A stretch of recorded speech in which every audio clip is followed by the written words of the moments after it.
Bom, pessoal, nós vimos no vídeo anterior a respeito da justificativa teórica conceitual para a validade da lei de Hess, né?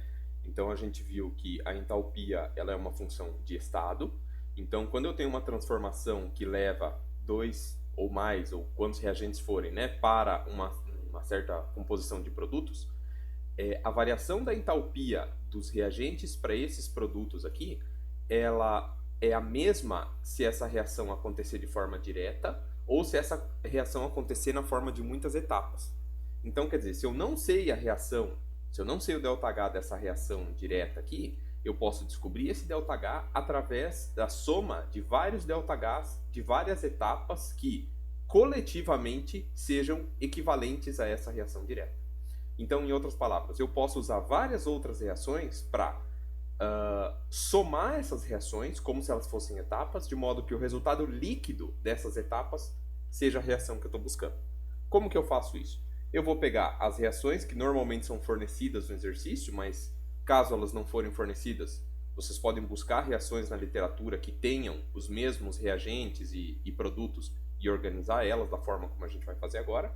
E vocês vão fazer o seguinte, vocês vão observar, aqui eu tenho o reagente eteno, né? Eu tenho que pegar nessas minhas reações das etapas, encontrar uma reação que tenha o eteno como uma das espécies, e eu vou colocar esse eteno na mesma posição em que ele aparece na minha reação alvo. Então aqui ele é um reagente, aqui ele também está como reagente, aqui tem coeficiente estequiométrico 1, aqui também tem coeficiente estequiométrico 1, então eu deixo essa primeira reação aqui inalterada.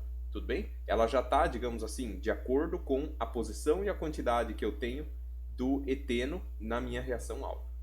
Se vocês observarem aqui, o etano, no entanto, ele é um produto, né? Ele está como produto aqui na reação alvo. E aqui nesta reação, ele está como um reagente. Então, quer dizer, para que esta reação aqui coloque o etano na posição que ele precisa, eu preciso inverter essa reação. Seria o equivalente a eu pensar nela, né, com o CO2 e a água como reagentes e o etano e o oxigênio como produtos, né? Eu posso fazer isso? Sem dúvida eu posso, mas o que vai acontecer com o ΔH?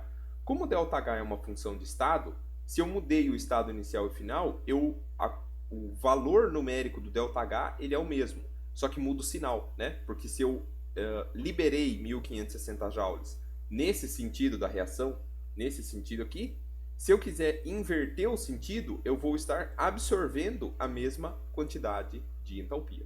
Tudo bem? Então, eu vou multiplicar essa reação toda aqui por menos 1. Né? Quando eu multiplico por menos 1, os reagentes viram produtos, os produtos viram reagentes, e o sinal algébrico aqui da variação da entalpia, ele muda. Né? Nós vamos ver isso daqui a pouco.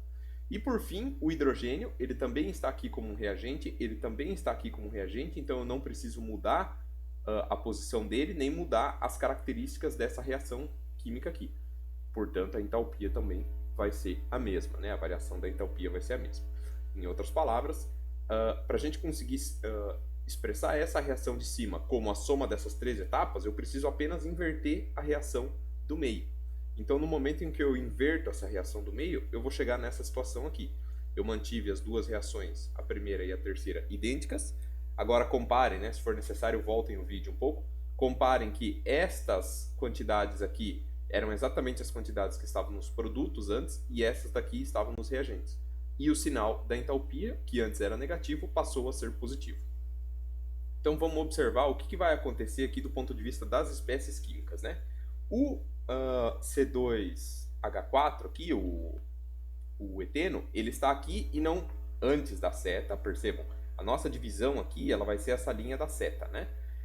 O eteno ele está aqui e ele não aparece em nenhuma posição aqui nos produtos. Então significa que não tem nenhum cancelamento dessa espécie química. Ela vai continuar aparecendo aqui, C2H4 gasoso. Agora reparem, a água, né? Vamos dar um contra-exemplo. A água está aqui com 3 águas líquidas e aqui desse lado eu tenho 2 águas líquidas aqui e aqui, se não tem o coeficiente, tem uma. Ou seja, tudo que está desse lado de cá, do lado direito da seta, vai se somar, né? No fim das contas, né? É como se eu estivesse fazendo uma soma de equações. Então, 2 com 1 vai dar 3, mas eu tenho 3 aqui antes, então essas quantidades de água aqui vão todas se cancelar, elas não vão aparecer aqui na reação global. A mesma coisa vai acontecer para o CO2, reparem, tem 2 CO2 aqui e tem 2 CO2 aqui em cima, eles se cancelam perfeitamente. Aí você repara na quantidade de oxigênio. Aqui eu tenho 3 e aqui eu tenho meio. Quanto que dá a soma de 3 mais meio? 3 pode ser visto como 6 meios, né? Eu posso expressar esse 3 como 6 meios. 6 meios mais 1 meio aqui dá 7 meios, que é exatamente a quantidade que eu tenho aqui. Ou seja, este oxigênio também cancela perfeitamente com todo o oxigênio que está nessas reações. Quem que não se cancela? Bom, não vai se cancelar esse hidrogênio, porque não tem nenhum hidrogênio aqui nos produtos. E não vai se cancelar esse etano, porque não tem nenhum etano aqui nos reagentes. Então eu posso escrever o hidrogênio aqui nos reagentes e eu posso escrever o etano nos produtos, né? E vocês vão reparar que essa é exatamente a reação alvo, a reação que a gente iniciou o nosso exercício.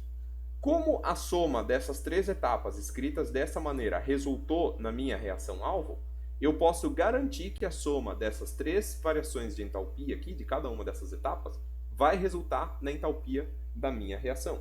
E se vocês somarem esses valores aqui, se eu não somei errado, né? Então, o valor da variação desta entalpia aqui é menos 137 kJ por mol. Ou seja, eu não conhecia o valor desta reação. Essa reação não é possível fazer em laboratório com controle, porque na hora que eu misturo uma espécie química com hidrogênio, eu posso formar diversos isômeros de diversos outros hidrocarbonetos. E mesmo assim eu consigo acessar a informação da entalpia desta reação aqui por meio da entalpia de outras reações que são muito mais facilmente desenvolvidas no laboratório, né? Então a gente consegue acessar informação de reações inacessíveis por meio de outras reações que sejam acessíveis no laboratório.